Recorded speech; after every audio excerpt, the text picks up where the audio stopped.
Nada, nada, nada. Nada mais do que nada. Porque vocês querem que exista apenas o nada, pois existe o só, nada. Um para-brisa partido, uma perna quebrada, o nada. Fisionomias massacradas, tipóiem, meus amigos, portas arrombadas abertas pro nada. Um choro de criança, uma lágrima de mulher, à toa, que quer dizer nada. Um quarto meio escuro com abajur quebrado, meninas que dançavam, que conversavam, nada. Um copo de conhaque, um teatro, um precipício. Talvez o precipício queira dizer nada.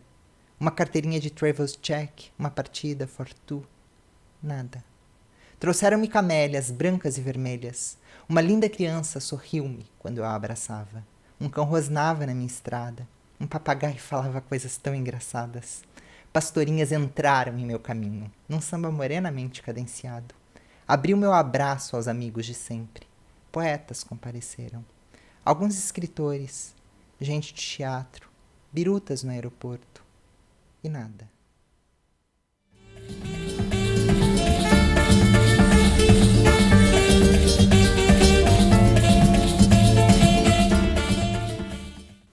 Oi, gente, tudo bom? Eu sou Eduardo Cantos Dava, sou compositor e músico, e esse é mais um episódio da nossa desvairada cozinha antropofágica.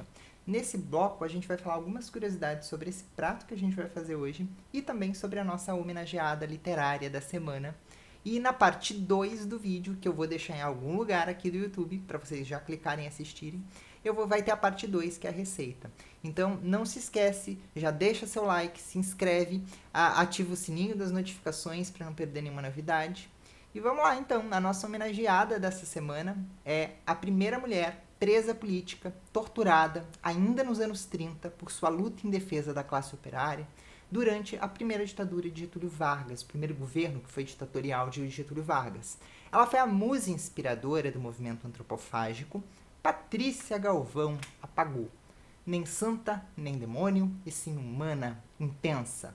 A mulher que retirou os romances dos salões das elites financeiras dominantes e escreveu o primeiro romance proletariado, que foi censurado pelo então presidente Getúlio Vargas, que ordenou a destruição dos exemplares publicados. Ela questionou o patriarcado judaico-cristão ocidental.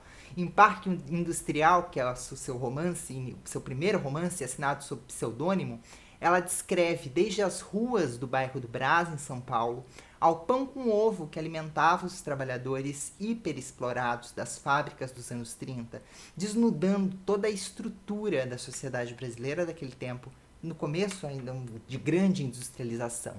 Após sair da prisão, ela escreveu sob diversos pseudônimos. Refugiou-se na Europa, onde entrevistou Sigmund Freud.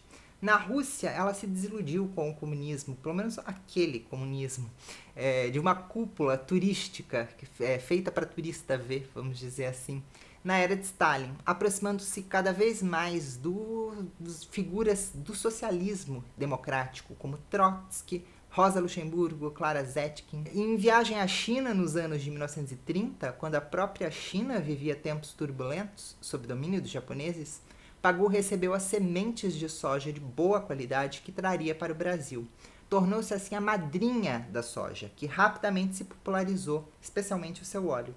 Lutou toda a vida por um mundo justo, inclusivo, pelo direito das mulheres, dos trabalhadores, pela liberdade, contra os padrões patriarcais e as estruturas sociais do seu tempo. Pagou viveu e vive além do seu tempo.